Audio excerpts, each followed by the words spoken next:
உட்கார். 1 பேதுரு 5வது அதிகாரம் 8வது வசனம். தெளிந்த புத்தி உள்ளவர்களாயிருங்கள், விழித்திருங்கள், ஏனெனில் உங்கள் எதிராளியாகிய பிசாசானவன் கெர்ச்சிக்கிற சிங்கம் போல் யாரை விழுங்கலாமோ என்று வகை தேடி சுற்றி திரிகிறான். அல்லேலூயா. செய்தியுடைய தலைப்பு நம்மை விழுங்க பார்க்கும் சத்துரு. செய்தி தலைப்பு நம்மை விழுங்க பார்க்கும் சத்துரு. இப்போ பாருங்க, கர்த்தர் சொல்கிறார், தெளிந்த புத்தி உள்ளவர்களாய் இருங்கள், ஏனெனில் நமக்கு எதிராளியாகிய பிசாசானவன் கெர்ச்சிக்கிற சிங்கம் போல் எவனை விழுங்கலாமோ என்று வகை தேடுகிறான். அவன் பிசாசு, சாத்தான் திருடவும் அழிக்கவும் கொல்லவும் வருகிறான். வேற ஒன்றுக்கும் அவன் வரான். இப்ப அவன் என்ன திட்டம் வச்சிருக்கிறான்? யாரை விழுங்கலாம், யாரை விழுங்கலாமா என்ன வகை தேடுகிறான். பிசாசு நம்மளை விழுங்க முடியுமா? விழுங்குதல்ங்கிற போது அதுக்கு நிறைய அர்த்தங்கள் இருக்கு. விழுங்குதல் சொல்லும் போது இடம் சூழலை அறிஞ்சு அதுக்கு அர்த்தங்கள் மாறுபடும். விழுங்குதல், இப்ப சத்துரு ஒரு வசனத்தை எடுத்து வாசிங்களேன். இந்த விழுங்குதல் குறித்து ஒரு சில காரியங்கள் வசனத்தின் மூலம் என்ன செய்யலாம் நாம் பார்க்கலாம். ஆதியாகமம் புத்தகம் 41வது அதிகாரம் 7வது வசனம். ஆதியாகமம் 41:7. சாவியான கதிர்கள் செழுமையும் நிறைவேறியுமான 7 கதிர்களையும் விழுங்கி. இது என்ன சொல்லப்பட்டிருக்கு? சாவியான கதிர்களை செழுமையும் நிறைவேறியுமான அந்த 7 கதிர்களையும், அந்த ஒரு செடியை விழுங்க முடியுமா? இதுல விழுங்கி போட்டதுன்னு சொல்லப்பட்டிருக்கு. அப்போ ஒவ்வொரு இடத்துக்கு தகுந்தாங்க என்ன செய்யும்? அர்த்தம் வரும், பொருள் மாறும். இன்னொரு வசனத்தை கூட வாசிங்களேன். யாத்திராகமம் 7வது அதிகாரம் 12வது வசனம். யாத்திராகமம் 7:12. அவர்கள் ஒவ்வொருவனாக தன் கோலை போட்டபோது அவைகள் சர்ப்பங்கள் ஆயின. ஆரோனுடைய கோலோ அவருடைய கோல்களை விழுங்கி போட்டு. அப்படின்னா அந்த ஒரு கம்பு இன்னொரு கம்பை விழுங்க முடியுமா? முடியாது. அப்ப இதுல நம்ம அர்த்தம் என்னன்னா, அந்த சர்ப்பமாய் மாறுனதுனால தெரிஞ்சிட்டு விழுங்கி. அப்ப இடம் பொருள் மாறும். இப்ப பாருங்க, சங்கீதக்காரனாகிய தாவீது ராஜா சொல்வார், 56வது சங்கீதம் 1வது வசனம். 56:1. தேவனே எனக்கு இறங்கும், மனுஷன் என்னை விழுங்க பார்க்கிறான், நாள்தோறும் போர் செய்து என்னை ஒடுக்குகிறான். அப்ப ஒரு மனுஷனை விழுங்க முடியுமா? அப்ப அதுக்கு என்ன அர்த்தம்? அவன் பக்கமா இழுக்க பார்க்கிறான், விழுங்க பார்க்கிறானா, அவன் என்னை குறித்து என்ன யோசனை வச்சிருக்கிறானோ, என்னை குறித்து அவன் என்ன திட்டம் வச்சிருக்கிறானோ அதை செய்து நிறைவேற்ற பார்க்கிறான். அத சுருக்கமா சொல்லப்பட்டிருக்கு, என்னை விழுங்க பார்க்க. இன்னொரு இடத்துல சொல்லப்பட்டிருக்கு, என்னாகமம் 16:32 சொல்லப்பட்டிருக்கு, பூமி தன் வாயை திறந்து. 16:32 என்னாகமம், பூமி தன் வாயை திறந்து அவர்களையும் அவர்கள் வீடுகளையும் கோராவுக்குரிய எல்லா மனிதர்களையும் எல்லாம் எப்படி விழுங்கிட்டா? பூமி 2ஆய் பிளக்கப்பட்டுச்சு. கோராவுக்குரிய எல்லா பொருட்கள் உயிர்கள் வச்சிருந்தெல்லாம் அப்படியே பூமிக்கு எழுதிட்டு, அதுக்கு என்ன பேரு? விழுங்கிச்சு. இப்போ கடந்த நாட்கள்ல சில வருஷத்துக்கு முன்பு சுனாமி வந்துச்சு. சுனாமி வந்து நினைச்சிட்டு எல்லாத்தையும் இழுத்து உள்ள கொண்டு போயிட்டு. அப்படின்னு அர்த்தம், கடல் நினைச்சிட்டு அதுக்கு வாய் இருக்கா, பல்லு இருக்கா? அப்ப என்ன அர்த்தம்? தன் பக்கமாய் இழுத்து கொள்வதற்கு பேர் தான் விழுங்குதல். நம்ம நல்லா புரியணும், ஒவ்வொருக்கும் அர்த்தம் உண்டு.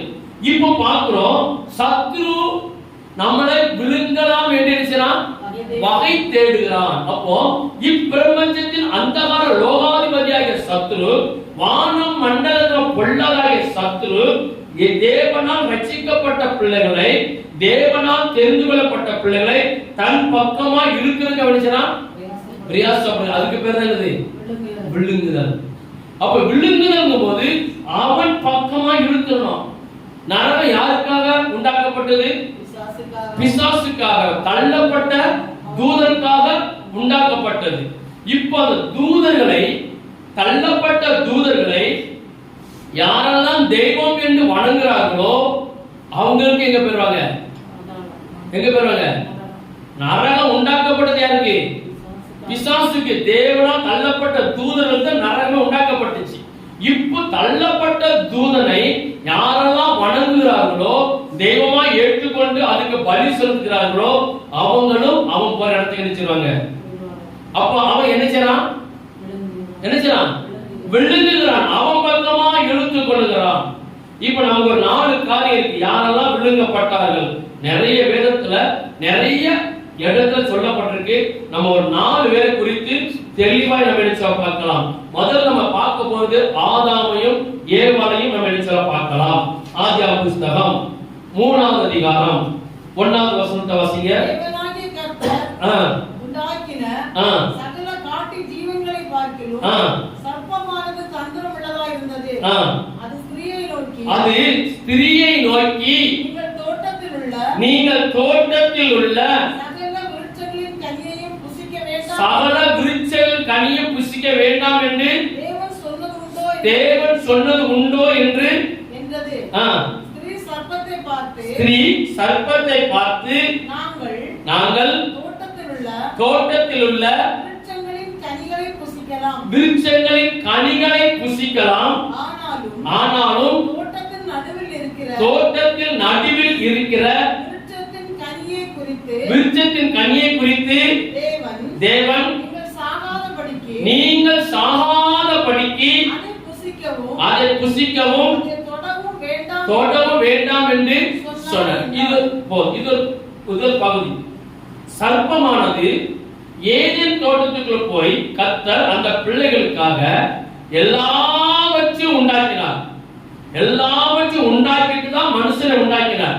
உண்டாக்கி கொடுத்துட்டு எல்லாத்தையும் சொல்ற, எல்லாவற்றையும் புசி, இது ஒண்ணு மட்டும் நிச்சயத புசிக்காத சொல்லும் போது அந்த மரம் அவங்களுக்கு கண்டு தெரிஞ்சுதா? எல்லாம் கவனிங்க. எல்லா மரத்தையும் இப்போ நம்ம வீடுகள்ல நிறைய வெரைட்டிஸா கனி தரும் மரங்களை வச்சிருக்கிறோம். இந்த ஒரு மரத்தோட காய மட்டும் நல்லா பெருசா தொங்கிட்டு இருக்கு. இந்த ஒரு மரத்தோட காய மட்டும் யாரும் நினைச்சு கூடாது, பறிக்க கூடாது. இது எதுக்கு போட்டிருக்கு? விதைக்காக போட்டிருக்கு. அப்படி யாரும் நினைச்ச கூடாது, தொடக்கூடாது. நம்ம பொதுவா சொல்லிடுவோம். அப்ப அந்த நம்ம கனியை பார்க்கிறோமா? பார்க்கிறோம். அப்ப அதுல நமக்கு என்ன இல்ல? ஆசை இல்ல. ஆனா கண்ணுக்கு தெரியுது, கண்ணுக்கு தெரியுது, பெருசா தொங்குது. ஆனா அது மேல சரி இவங்க சொல்லிட்டாங்க வேண்டாம்னு சொல்லி இப்போ ஒரு ஆள் வந்து சொல்லுது, உங்க வீட்டுல வந்து சொல்லுது, நீங்க முதல் காய்ச்ச இந்த காய்ச்ச அந்த கனிய நீங்க பறித்து சாப்பிடுவீங்கனால் எல்லா மரமும் அதிகமா காய்க்கும். ஒரு ஆள் வந்து சொல்லுது, நினைச்சுங்க, மறுபடியும் அறிஞ்சிடும். அது மேல இச்சை. 2 பாயிண்ட் இருக்கணும். முதல்ல சொல்லும் போது எதுவுமே நீ சாப்பிடக்கூடாது, எல்லாவற்றையும் சாப்பிடு, இதை மட்டும் நீ சாப்பிடக்கூடாதுன்னு சொன்னா கண்ணு படல. சரி சரி அப்பான்னு கேட்டு விட்டுட்டாங்க. இப்போ பிசாசானவன் உள்ள நுழைந்து போய் இந்த கனியை கர்த்தர் உங்களுக்கு புசிக்க வேண்டாம் என்று சொன்னாரோ? அவர் சொன்னார்.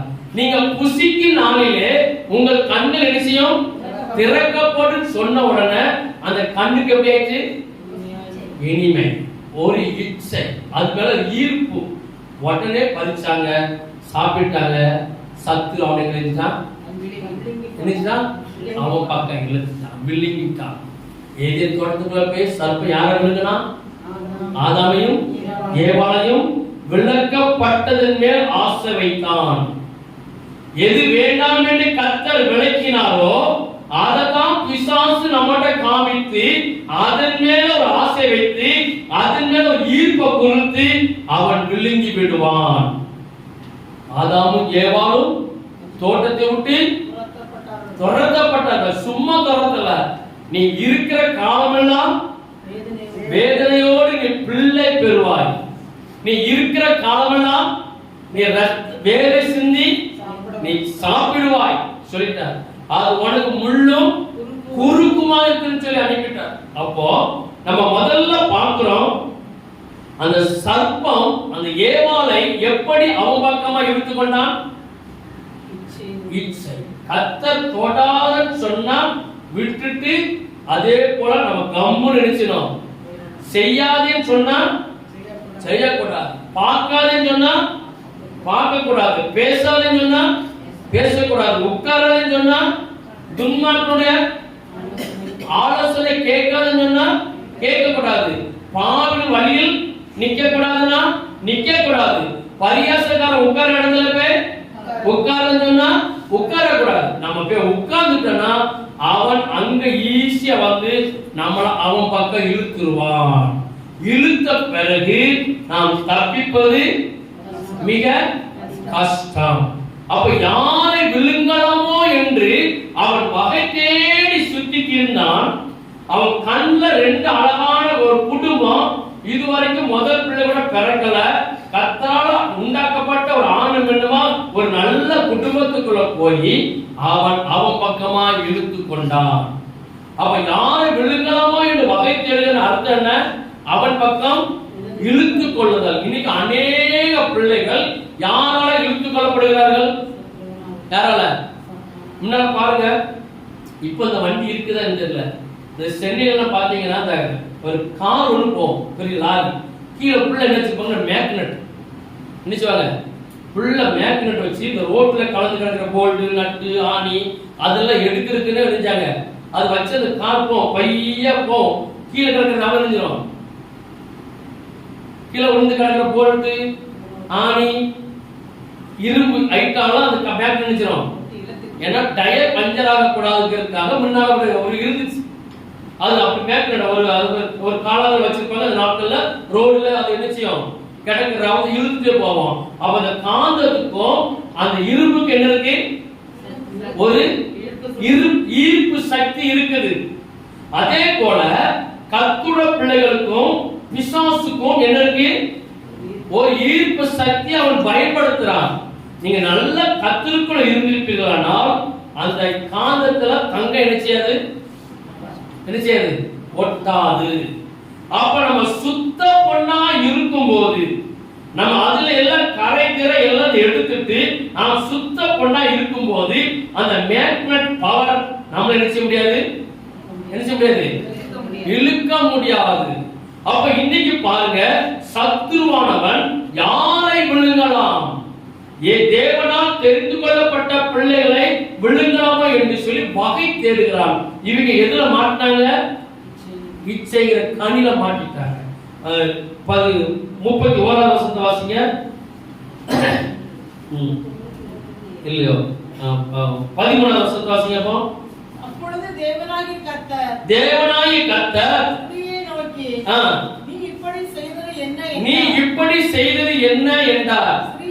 ஸ்திரீயானவள், சர்ப்பம் என்னை அவன் பக்கமாய் இழுத்து கொண்டது, வஞ்சித்தது, நான் புசித்தேன்.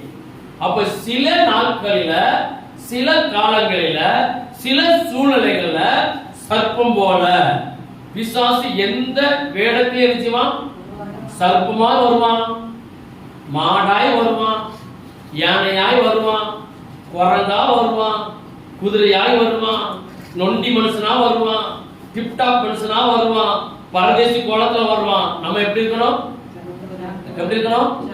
ஜாக்கிரதை, எச்சரிக்கை. அவன் பக்கம் அத கர்த்தர் சொல்கிறார், கடைசி காலத்துல எப்படி நீங்கள் வஞ்சிக்கப்பட்டு போகாதீர்கள் நினைச்சீங்க, எச்சரிக்கையாய் இருங்கள். மத்திய 24 சொல்லப்படும். கடைசி காலத்துல மனுஷகுமார் வருகிற நாட்கள் எப்படி இருக்குமா, இப்படிதான் இருக்கும். யாமத்து அவன் பக்கம் இழுத்துட்டு போயிடுவான். இரண்டாவது ஒரு ஆளா பார்க்கலாம், யூதாசை குறித்து. யூதாசை சத்துரு விழுங்கப்பட்டான். மத்தேயு சுவிசேஷம் யோவான் 13வது அதிகாரம் 2வது வசனம். யோவான் 13:2. சீமோனின் குமாரனாகிய யூதாஸ் காரியோத்து அவரை காட்டிக் கொடுக்கும்படி பிசாசானவன் அவன் இருதயத்தை தூண்டின பின்பு போதும். 12 இயேசுக்கு எத்தனை சீஷர்கள்? இப்ப நிறைய சீஷர்கள். அப்போ அவர் ஊழியத்துக்கு வரும்போது பிரத்யேகமாக ஒரு 12 பேரை தேர்ந்தெடுத்தார்.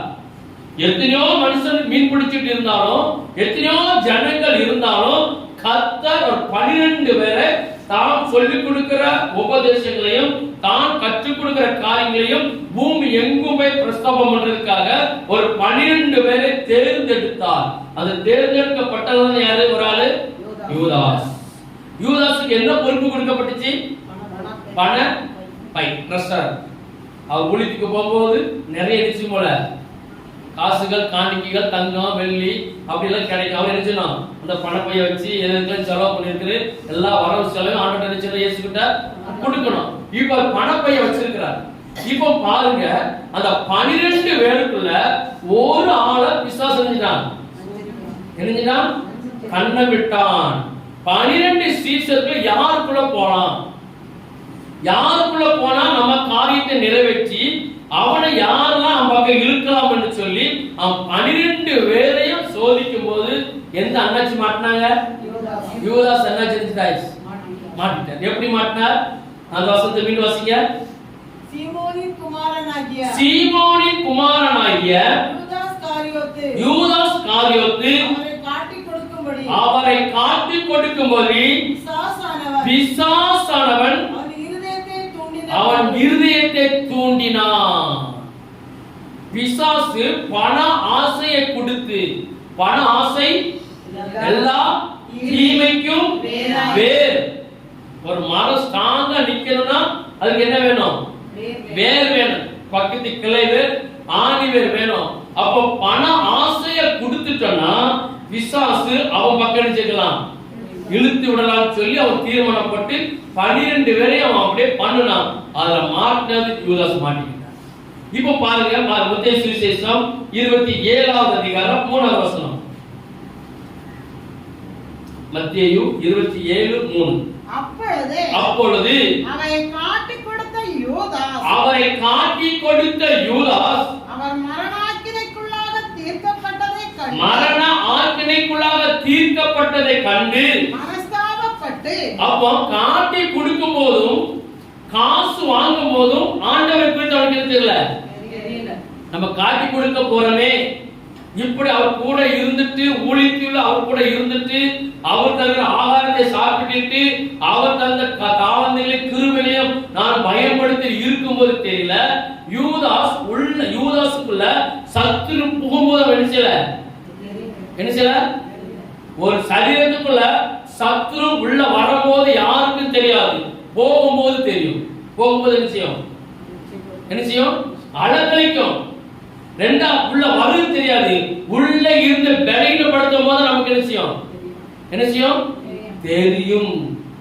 அப்போ இவனுக்குள்ள வந்துட்டான். வந்த பிறகுதான் இயேசுவை காட்டி கொடுத்தவர் தான் அவனுக்கு தெரியுது. நம்ம நினைச்சிட்டோம், ஐயோ பிசாசால நான் வஞ்சிக்கப்பட்டு போயிட்டமே, சத்ருவால வஞ்சிக்க எப்படி ஏமாத்திட்டான். 30 காசுக்காக நான் சரின்னு சொல்லிட்டேன்னு சொல்லி அவன் ரொம்ப வியாகுலப்பட்டான். அப்ப 12 சீஷர்கள்ல ஒரு சீஷனை பிசாசு அவன் பக்கம் அணிஞ்சிட்டான், இழுத்துட்டான். இப்ப எத்தனை பேரு? 11. எடுத்து வாசிங்க. அப்போஸ்தலர் நடவடிக்கைகள் 1வது அதிகாரம் 23வது வசனம். அப்பொழுது அவர்கள் கிறிஸ்து என்னும் மறுநாமமுள்ள யோசேப்பும் மத்தியாவும் ஆகிய இவ்விரண்டு பேரை நிறுத்தி எல்லாருடைய இருதயங்களை அறிந்திருக்கிற கர்த்தாவே, யூதாஸ் என்பவன் தனக்குரிய இடத்திற்கு போகும்படி இழந்து போன இந்த இந்த ஊழியத்திலும் இந்த அப்போஸ்தலர் பட்டத்திலும் பங்கு பெறுவதற்காக பங்கு பெறுவதற்காக இவ்விரண்டு பேரில் தேவரே தெரிந்து கொண்டவனை எங்களுக்கு காண்பித்தருளும் என்று. இப்போ யூதாஸ் போயிட்டான். இப்போ 11 பேர் இருக்கிறாங்க. ஒரு ஆள் நினைச்சோம் 12 சீஷர்களையும் கர்த்தர் தேர்ந்தெடுத்தார். இப்போ 12ல 1 அவுட் ஆயிடுச்சு. இப்போ 11 இருக்கு. இப்போ 2 பேர் கொண்டு நிப்பாட்டு ஒரு ஆள் நினைச்சோம் மனுஷன் நினைச்சான் தேர்ந்தெடுக்கிறான். ஆனா தேர்ந்து எடுத்ததோட சரி, இது குறித்து இதுக்கு பிற்பாடு இவங்க பேர் எதுவுமே இருந்துச்சு, எதுவுமே வராது. இவங்க என்ன செஞ்சாங்க என்ன பண்ணாங்கன்னு சொல்லி எதுவுமே வராது. ஆனா யூதாஸ் அந்த அப்போஸ்தலர் பட்டத்தை இழந்தான். தேவனோட இந்த உறவை இழந்தான். இழந்தது மட்டும் காணாத இன்னொரு வசனத்தை வாசிங்க. அப்போஸ்தலர் 5வது அதிகாரம் 37வது வசனம். அப்போஸ்தலர் 5 அவருக்கு பின்பு குடிமதிப்பின் நாட்களிலே யூதாஸ் என்பவன் எழும்பி தன்னை பின்பற்றும்படி அநேக ஜனங்களை இழந்தான். யார் பக்கம் விழுந்து போனது காணாது நினைச்சான். அநேக ஜனங்களை அவன் பக்கம் இழுத்துட்டான், விழுகிறான். யூதாசை சத்துரு நினைச்சான், விழுங்கிட்டான். யாரை விழுங்கலாமோ என்று வகை தேடுகிறான். யூதாஸ் பணத்து நிமித்தம் மாட்டிக்கிட்டான். அவன் மாட்டினது காணாது. அதுக்கு பிற்பாடு அவன் அநேக ஜனங்கள் அவன் பக்கம் இழுத்து கொண்டு அவ்வளவுதான் அவனும் அழிந்து போனான். ரொம்ப எச்சரிக்கை, ரொம்ப எச்சரிக்கை. யாரை எதுல விழ தட்டணும் தெரியும். இங்க இருக்கிற விசுவாசியாலும் சரி, இதை கேட்டுக்கொண்டிருக்கிற எல்லா பிள்ளைகளுக்கும் கர்த்தர் சொல்கிற மிக எச்சரிக்கையான ஒரு வார்த்தை, யாரை எதுல விழ தட்டணும்னு சொல்லி அவனுக்கு தெரியும். அவன் கரெக்டா அந்த இடத்துல நம்மள தாக்க வருவான், நம்ம விழுந்து போயிடும். இப்போ அவன் விழுந்தது மட்டும் காணாதுன்னு சொல்லி அவன் அநேகரை தன் பக்கம் இழுத்தான். யார் பேச்ச கேட்டு சொல்லுங்க. அது பொல்லாத ஆவி பேச்ச அவனால கேட்ட. இப்ப அவன் நிறைய கூட்டத்தை இழுத்துட்டு போய் கடைசி எடுத்து சொல்லப்பட்டிருக்கு, அனைவரும் சிதறடிக்கப்பட்டார்கள். முடிஞ்சு. இன்னைக்கு கடைசி காலத்துல இன்னைக்கு ஒரு கூட்டத்தார் அநேக பிள்ளைகளை எழுப்பி வஞ்சித்துக் கொண்டிருக்கிறார்கள். பிசாசு ஊழியக்காரனை எப்படி எது மூலம் விழத்தட்டலாம், சபையில பிள்ளைகளை எப்படி விழத்தட்டலாம், யாரை விழுங்கலாமோ சத்துரு கல்வி போல ஜெப வீட்டுக்கு மேல செய்யறான், சுத்தி கொண்டு வருகிறான். ஜெப வீடு எழுதி தேவனை ஆராதிக்கிற இடம், தேவனை தொழுது கொள்கிற இடம் ஆலயம். இப்போ அவன் சொல்றானா சத்துரு அப்படியே விழுகிறதுக்காக ஜெப வீட்டுக்குள் மேல நினைச்சானா அப்படியே வட்டமட்டிக்கா சுத்தம். விசுவாசிகளை, கர்த்தருடைய ஊழியக்காரர்களை, சபைக்கு உத்தமமா உண்மையா இருக்கிற பிள்ளைகளை விழத்தட்டுகிறதுக்காக இன்னைக்கு அநேக சபைக்குள்ள யூதாசை போல 12 சீஷர்கள நல்ல ஒரு சீஷர் யாரு? யூதாஸ் விழுந்து பெற்று போயிட்டான். ஆதாம் ஏவாள் கர்த்தரால் சிருஷ்டிக்கப்பட்ட அருமையான ஒரு பிள்ளைகள், அழகான ஒரு பிள்ளைகள், எல்லாவற்றையும் உண்டு பண்ணி ஆண்டு கொள்ளப்படாது. இது ஒரு பெரிய விசேஷத்தை பாருங்க. எல்லா மிருகத்தையும் உண்டு பண்ணிட்டு எல்லாத்துக்கும் நீ என்ன பேர் வைக்கியோ அதான் பேர். ஆண்டவர் எதுக்குமே பேர் வைக்கல. எல்லாத்துக்கும் நீ வைக்கிற பேரை நான் என்ன செய்றேன், நான் ஏற்றுக்கல. அவ்வளவு கனமும் மகிமை கொடுக்கும் போது அவன் இழுத்துட்டு போயிட்டான், யூதாசை இழுத்துட்டு போயிட்டான். இப்ப கடைசி நாட்கள்ல நாம் இன்னைக்கு ரொம்ப தெளிந்த புத்தியுள்ள இருக்கிறோம். நீங்க நல்ல விசுவாசத்துல இருப்பீங்க, கர்த்தருக்குள்ள நல்லா இருப்பீங்க, கர்த்தருக்காக வைராக்கியம் இருப்பீங்க, கர்த்தருக்காக மன பாரத்தோடு நான் வாழ்ந்தாலும் செத்தாலும் இயேசுவுக்காக இருக்கும் போது சத்துரு உங்களை இழுத்துக் கொள்வதற்கு அவன் வகை தேடி உங்களை கண்காணித்து கேமராவை போல. இன்னைக்கு மூன்றாவது கண் என்னது? மூன்றாவது கண் என்னது? CCTV camera. நமக்கு தெரியாது, சில இடங்கள்ல நினைச்சுவாங்க கேமரா வச்சு. கேமரா எப்படி வந்துச்சு? இப்ப இவ்வளவு தண்டிலாம் தேவையில்ல. எழுதுக்கு பென்சில் வந்துட்டு, பேனா வந்துட்டு, நீங்க வச்சுக்க ஹோல்டர்லாம் வந்துட்டு, எல்லா பக்கமும் வந்து எது எடுத்தாலும் கேமரா நம்ம கண்டுபிடிக்க முடியாது. அந்த போல இப்ப ஒரு இடத்துல பாத்ரூம் கூட ஒரு ரூம் எடுத்து தங்கினா கூட நினைச்சணும் ரொம்ப எச்சரிக்கையா இருக்கணும். எப்படி மாற்றாங்க, எந்த சைஸ்ல மாற்றாங்க கண்டுபிடிக்க முடியாது. இதே போல சத்ரு சிசிடி கேமராவை போல இன்னைக்கு நம்மளை கண்காணிக்கிறான். ஒரு தெருக்கு 2 கிளவி கண்ணப்ப பாருங்க சிசிடி கேமரா தெரியுமா? இந்த திண்ணையில உட்கார்ந்து ஆனா ஒரு கண்ணாடி இறங்கி கிடக்கும், அப்படியே ஒண்ணு இருக்கும். ஆனா பயங்கரமான கேமரா, பயங்கரமான. தெருக்கு 2 இருக்கு, சில தெருக்கு 3 இருக்கு. 3 சந்திரன் உட்கார்ந்து இருக்கோம். நம்ம நினைச்ச இது பொக்குவாய் உட்கார்ந்து இருக்குது. அது கரெக்டா தெருக்குள்ள போனா எங்க போறான், எங்க வாரான், எத்தனை மணிக்கு போறான், என்ன பண்ணுனா. பயங்கரமான சிசிடி கேமரா. அத வெள்ள யாராலையும் முடியாது, எந்த மெக்கானிக்கல் சரி பண்ண முடியாது. ஆனா உட்கார்ந்து எப்படி இருக்கும், எப்படி இருக்கும், பேக் மாதிரி 2 உட்கார்ந்து கதை பேசிட்டு இருக்கோம். ஆனா கண்ணவள எங்க இருக்கும், எங்க இருக்கும், உங்களை கண்காணிக்கும், கரெக்டா கண்காணிக்கும். நீங்க எங்க போறீங்க, எங்க வாரீங்க. இன்னைக்கு எந்த சேலை கட்டிட்டு எங்க போனா, அவன் இந்த கை பேக்க கொண்டு போகும்போதே நான் நினைச்சேன் அவன் அங்கதான் போவான்னு. அது வேற இன்னொன்னு இருக்கு, கரெக்ட் அங்க ஒரு ஆள் செட் பண்ணி வச்சிருக்கோம். ஆள் பஸ் ஏறிச்சு அங்க வாரல பாத்துங்க. அது பாவம் ஏற்கனவே சொன்ன மாதிரி விஷயம். அங்கதான் போய் இறங்க, உடனே போன் கால், ஆள் வந்த. பயங்கரம் சிசிடி கேமரா. இன்னைக்கு எல்லாம் ஊருக்கு ஒண்ணு, தெருவுக்கு ஒண்ணு கிடைச்சது, வீட்டுக்கு ஒண்ணு கிடக்கு. நீ வீட்டு விட்டு இறங்க முடியல, நினைச்ச முடியல. பாஸ்டர் வண்டி வச்சுக்கிட்டு இந்த பக்கம் போனாரா, அந்த பக்கம் போனாரா, எங்க போன? அவர் போட்ட சட்டையை 3 நாள் போட்டிருக்காரு. இது என் காதுக்கு வந்துச்சு. அவர் போட்ட சட்டைய 3 நாள் போட்டிருக்காரு. அப்ப வந்து நினைச்சேன், ஓ நம்ம ரொம்ப ரொம்ப நோட் பண்றாங்க. இவங்க 2-3 நாள் போட்ட சட்டையை 1 நாள் ஆக்கிடுவோம், தெரிஞ்சிடும். டெய்லி ஒரு சட்டை தெரிஞ்சிடும். அவங்க மன விருப்பத்துக்காக, பாவம் அவங்க மன விருப்பத்துக்காக நம்ம என்ன செய்வோம், நம்மள மாத்திக்கணும்.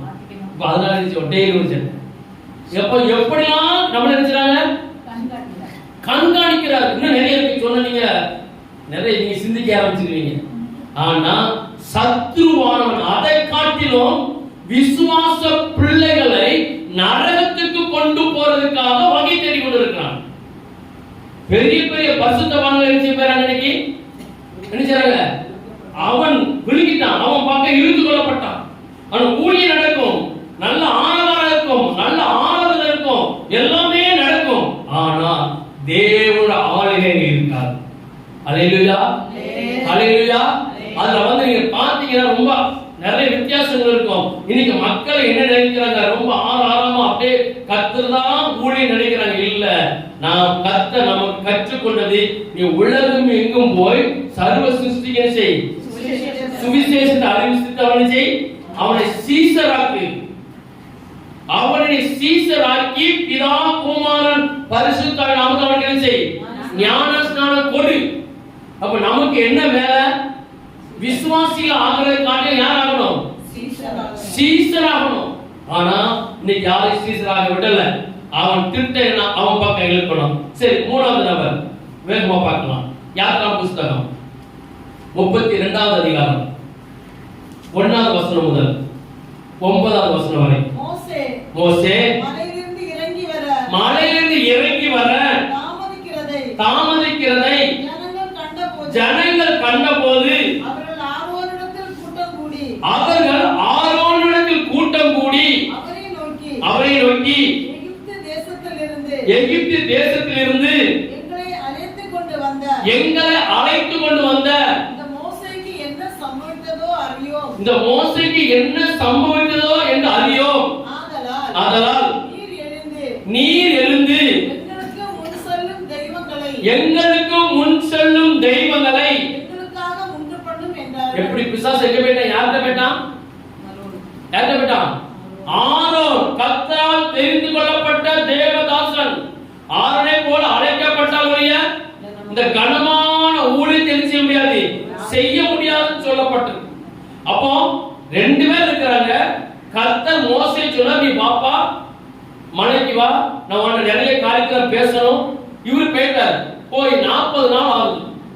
அதுக்குள்ள சாத்தான் யார் எப்படிங்க உங்க பார்த்தான், ஆரோனுக்குள்ள போயிட்டான். ஆரோன் கிட்ட வந்து அங்க இஸ்ரவேல் ஜனங்கள் எல்லாம் வராங்க. ஐயா மோசே போனாரு ஒரே பக்கம் போயிட்டாரு, நாளை காணோம். இனி நமக்கு என்ன செய்யணும், அவருக்கு என்ன ஆகுதோ நமக்கு தெரியாது. இனி நம்ம என்ன செய்யலாம்னா, நமக்கு பேசாம ஒரு ஐடியா கொடுக்கலாம். இருக்கிற எல்லா பிள்ளைகளும் நினைச்சீங்க, காதுல கிடக்கிற தங்கத்துல, கையில கிடக்கிற தங்கத்துல, கழுத்துல கிடக்கிற தங்கத்துல, மோதிரத்தை எல்லாத்தையும் கடுக்க எல்லாத்தையும் கலத்தி வாங்குங்க. நம்ம இருக்க ஒரு கல்வி சிற்பத்தை உண்டாக்கிடுவோம். சிற்பத்தை உண்டாக்கி அற தொழிலுக்கு வந்து என்ன சொல்லுவோம், நம்மளே வழிநடத்த வந்தது அந்த விட்டுதல் வாசிங்க. அதற்கு ஆரோன் உங்கள் மனைவிகள் குமாரர் குமாரத்திகளுடைய காதில் இருக்கிற எல்லா பொன் அணிகளையும் கலட்டி இப்ப இருக்கிறவங்க கேட்டா குடிப்பீங்களா?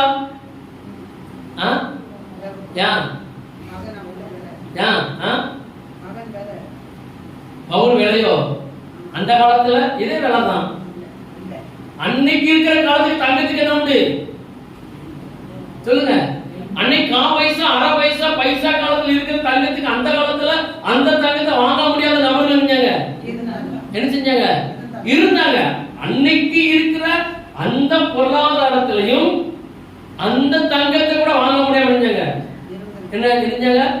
இருந்திருக்கிறார்கள். சரி, இப்போ எல்லாத்தையும் கலட்டி கேட்டாரு.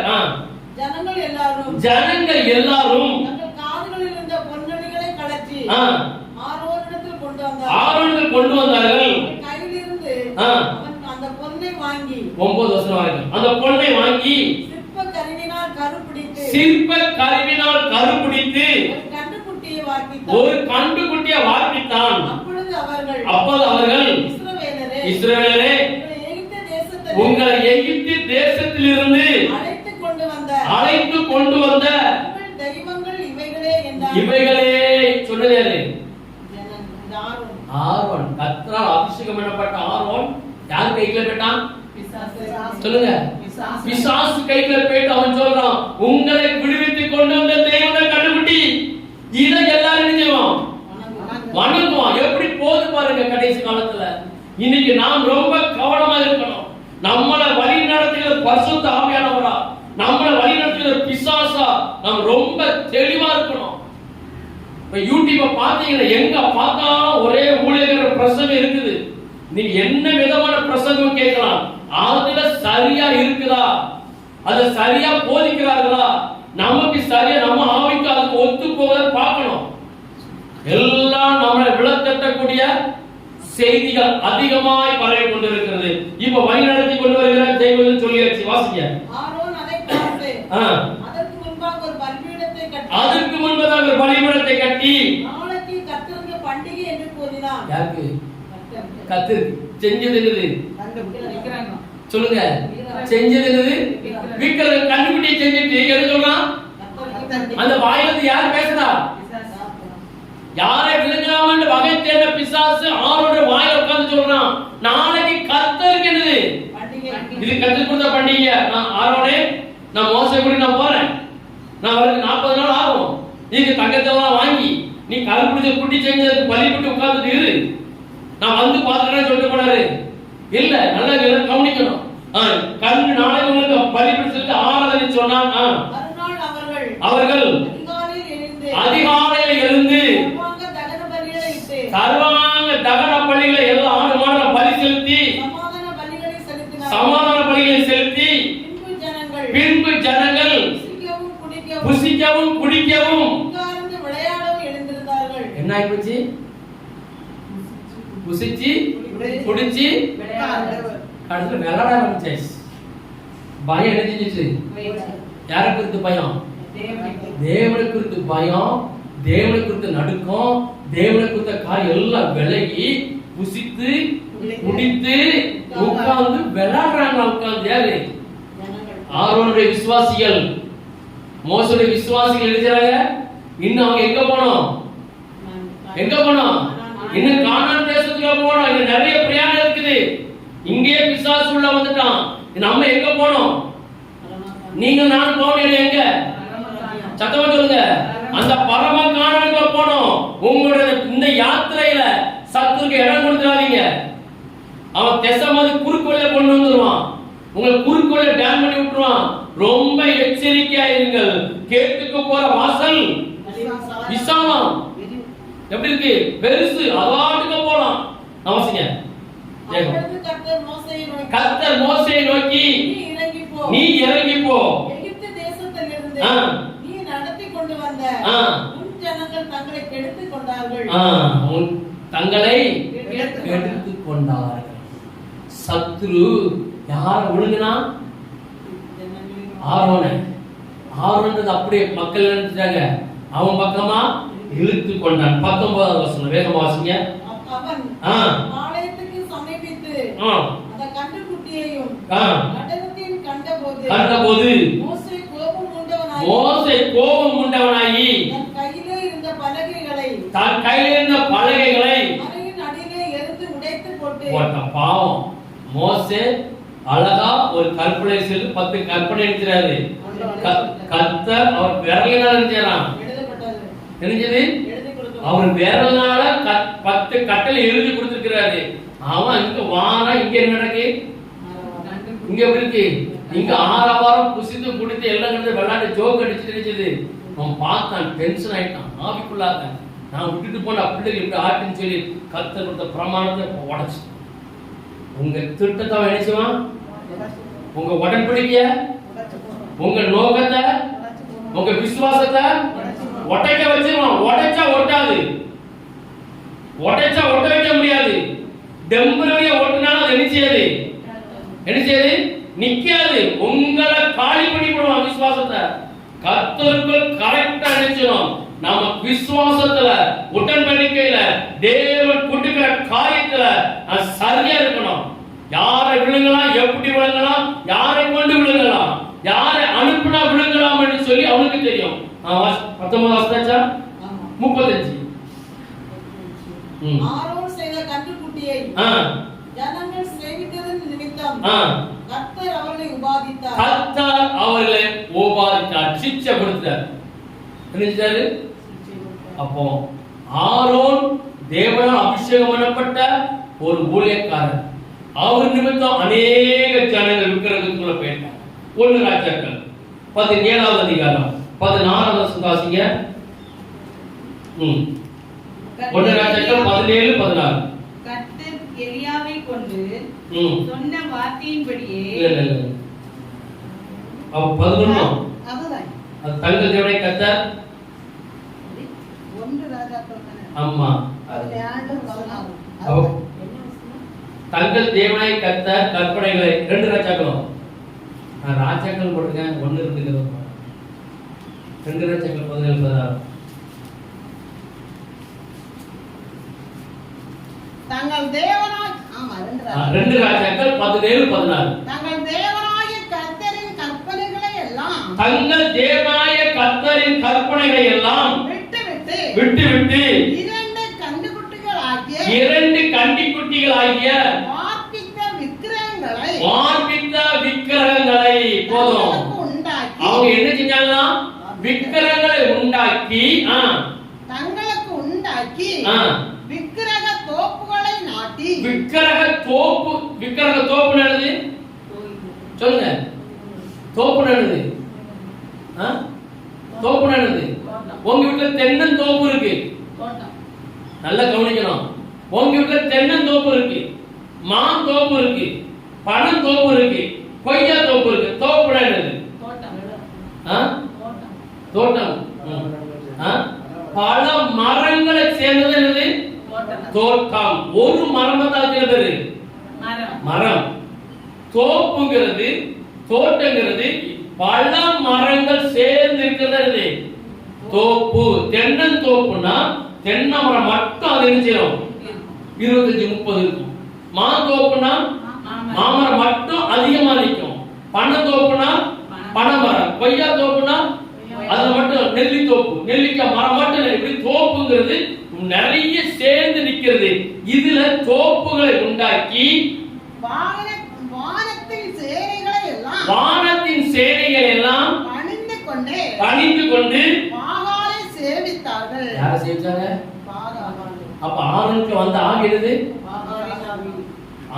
மோசே போனது யார? பரலோகத்தின் தேவன. இனி ஏன்டா வாப்பா நான் போல பாஸ்டிங்கிறது எனக்கு கற்று தந்தாரு. அதுக்குள்ள பாகாளுகிற சத்துரு யாரை விழுங்கிட்டான்? ஆரோனையும் அவன் ஜனங்களை விழுங்கி விட்டான். அவன் பக்கம் இழுத்துட்டான். இன்னைக்கு அநேக பாகால்கள் எங்க இருக்கு சொல்லுங்க? சபைக்குள்ள ஊழியக்காரன் அவன் பக்கம் நமக்கு தெரியாது. கண் திறக்கப்பட்டால் மட்டும்தான் தெரியும், இல்லாத கண்டுபிடிக்கவே முடியாது. அல்லேலூயா. அப்ப நம்ம எப்படி இருக்கணும்? எச்சரிக்கையா இருக்கணும். இப்ப பாருங்க, கடைசி நாட்கள்ல இன்னைக்கு இப்படி இருக்கு.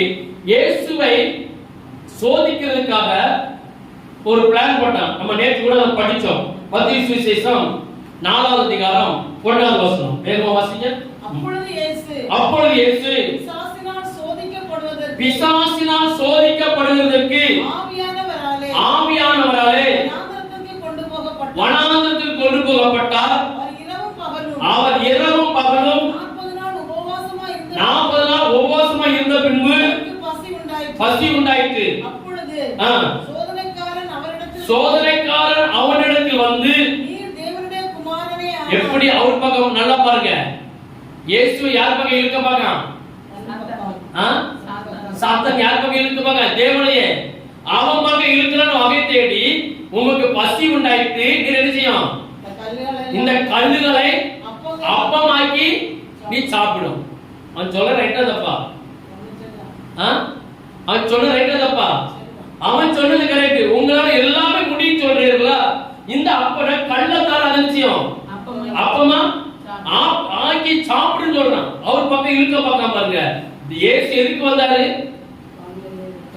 தேவ திட்டத்தை நிறைவேற்றுகிறதுக்கும் பரலோகத்துக்கு திட்டத்தை நிறைவேற்றி இந்த மனுமக்கள் எல்லாம் ரட்சிக்கிறதுக்காக வந்தான். ஆனா இந்த சத்துரு பார்த்தான். அவர் மூலம் இந்த பிள்ளைகள் எல்லாம் நெஞ்சிடணும் அவன் பக்கம் கொண்டு போறதுக்காக இயேசுவையே பயன்படுத்தினான். அப்பத்தை கல்லை அப்பமாக்க சொன்னான். அவர் என்ன செஞ்சாரு? மனுஷன் அப்பத்தினால் மாற்றமல்ல ஒவ்வொரு வார்த்தை பிழைப்பான்னு சொல்லி அவனுக்கு பதிலடி கொடுத்தார். அடுத்த வசனம். அப்பொழுது பிசாசு பரிசுத்த நகரத்திற்குள் கொண்டு போய் தேவாலயத்து உப்பரிகையின் மேல் அவரை நிறுத்தி நீ தேவனுடைய குமாரனே ஆனால் தானே குதியும். ஏனெனில் தூதர்களுக்கு கட்டளையிடுவார். பாதம் கல்லில் இடராதபடிக்கு ஏந்தி கொண்டு அவர்தான் சொல்றான். நேரம் மேல கொண்டு போயிட்டா, மலையில கொண்டு போய் குதியும். நீர் சொல்றா தூதர்கள் தாங்குவான்னு சொல்றா, நீர் குதியும். உங்க தூதர்கள் எழுச்சுவாங்க, குதிச்சா தாங்குவாரா தாங்க மாட்டாங்களா? சொல்லுங்க. அவன் குதிச்சாரா தாங்குவாரா தாங்க மாட்டாங்களா? தாங்குவாங்க. ஆனா அவனுக்கு கீழ்ப்படிய கூடாது. அவன் சாப்பிட சொன்னான், கீழ்ப்படியல. குதிக்க சொன்னான், கீழ்ப்படியல. இன்னொன்னு மறுபடியும் பிசாசு அவரை மிகவும் உயர்ந்த மலையின் மேல் கொண்டு போய் உலகத்தோட சகல ராஜ்யங்களை காமித்து மகிமையும் அவருக்கு காண்பித்து சாஷ்டாங்கமாய் விழுந்து கடைசில சொல்லிட்டார், நீர் என்னை சாஷ்டாங்கமாய் விழுந்து என்னை பணிந்து கொண்டால் எல்லாம் உமக்கு தருவேன் என்று சொன்னார். வானமும் பூமியும் என்னுடையது, வானமும் பூமியும் என்னுடையது. என்னுடைய யாருக்கு இருக்கிறார்? இவர் சர்வலோகத்துக்கும் ஆண்டவர், சர்வத்தை உண்டாக்கினவர். அவரை எல்லாமல் ஒன்று அவரை எல்லாம் உண்டாக்கப்படவில்லை என்று வசனம் அவனுக்கு தெரியும். ஆனா அவன் சொல்றான், நீ என்னை தாழ விழுந்து என்னை நீ வணங்குவீர்கள் எல்லாவற்றும் உமக்கு தரேங்க. அல்ல திருடன் அல்லப்பையா எப்படி பேசுறான்? யார்கிட்ட போய்? இயேசு கிட்டயே அவன் பேசினான நீங்க நானும் தப்பித்துக் கொள்வது எப்படி? கண் விழிப்பா இருக்கணும். கடைசி காலத்துல அவர் என்ன சொல்றாரு? அப்பாலே போ சாத்தானே, இதை குறித்து எது பேச ஓடி. அப்ப நம்ம ரொம்ப எச்சரிக்கையா இருக்கணும். அவன் பக்கம் இழுக்கிறதுக்கு இயேசு 3 காரியத்திலும் அவர் கீழ்ப்படிந்து செய்திருப்பாரானால் இயேசு வந்த திட்டம் நிச்சயது நிறைவேறிருக்காது. எதுவுமே நிறைவேற்கிறாரு. மீண்டும் இந்த பூமி முழுவதும் அவரோட ஆக்கினைக்குள்ள போயிருக்கும். கர்த்தர் மூணுக்கு கீழ்ப்படியல. ஹல்லேலூயா, ஹல்லேலூயா, ஹல்லேலூயா. சத்துரு யாரை விழுங்கலாமே நினைச்சான், வகை தருகிறான். ஒரே வசனத்தை மட்டும் படிச்சுட்டு முடிச்சிடலாம். அது எச்சரிக்கிற வசனம். வெளிப்படுத்தல் 12வது அதிகாரம் 7வது வசனமும், வானத்திலே யுத்தம் உண்டாயிற்று. மிகாவேலும் அவரை சேர்ந்த தூதர்களும் வலுசர்ப்பத்தோட யுத்தம் பண்ணினார்கள். வலுசர்ப்பத்தோட யுத்தம் பண்ணினார்கள். வலுசர்ப்பமும் அதை சேர்ந்த தூதரும் யுத்தம் பண்ணியும் ஜெயம் கொள்ளவில்லை. வானத்தில் அவர்கள் இருந்த இடமும் காணப்படாமல் போயிற்று. உலகம் அனைத்தையும் மோசம் போக்குகிற பிசாசு என்றும் சாத்தான் என்றும் சொல்லப்பட்ட பழைய பாம்பாகிய பெரிய வலுசர்ப்பம் தள்ளப்பட்டது. அது பூமியிலே விழ தள்ளப்பட்டது. அதனோடு கூட சேர்ந்த தூதரும் தள்ளப்பட்டார்கள். அப்போ பரலோகத்திலிருந்து சாத்தான் தள்ளப்படும் போது அவனோடு கூட தூதர்களும் மூன்றில் ஒரு பங்கு. 2வது வசனத்து 4வது வசனத்துக்கு சொல்லப்பட்ட, வாசிக்க வேண்டாம். 2வது வசனத்து 4வது வசனத்துக்கு சொல்லப்பட்டிருக்கு, மூன்றில் ஒரு பங்கு வெஞ்சனா இழுத்து தள்ளி பூமிக்கு கொண்டு வந்துட்டான். இப்ப அதே சத்துரு இங்க இருக்கிற பிள்ளைகளை பரலோகராஜ்யத்துக்குள்ள போக கூடாதுபடிக்கு இப்போ அவன் யாரை விழுங்கலாம் என்று வகை தேடி அவன் பக்கம் இருக்கிற வகை தேடி சுத்தி கொண்டிருக்கிறான். அவன் தலை நசுக்கப்பட்டாச்சு. அவன் வாளால எல்லாத்தையும் சுத்தி இழுக்கிறதுக்கு பிரயாசப்படுகிறான். நாம் ரொம்ப விழிப்பாக இருந்து அவன் இழுத்து கொள்ளும் போது அவன் பக்கம் நினைச்ச கூடாது. நான் கற்றுக்கொண்ட சத்தியத்தில் நினைச்சீங்க கடைசி வரைக்கும் நிலைத்திருங்க. தேவையில்லாத உபதேசத்தை கேட்காதீங்க. செவித்திற்கு உபதேசத்தை கேட்காதீங்க. இனிமையான உபதேசத்தை கேட்காதீங்க. அவர் நமக்கு கற்றுக் கொடுக்கிறாரோ அதன்படி நடப்போம். அவர் வருகைக்கு ஆயுதம் விடுவோம். அவர் வருகையில் நாம் பங்கடைவோம். நான் செபிக்கலாம்.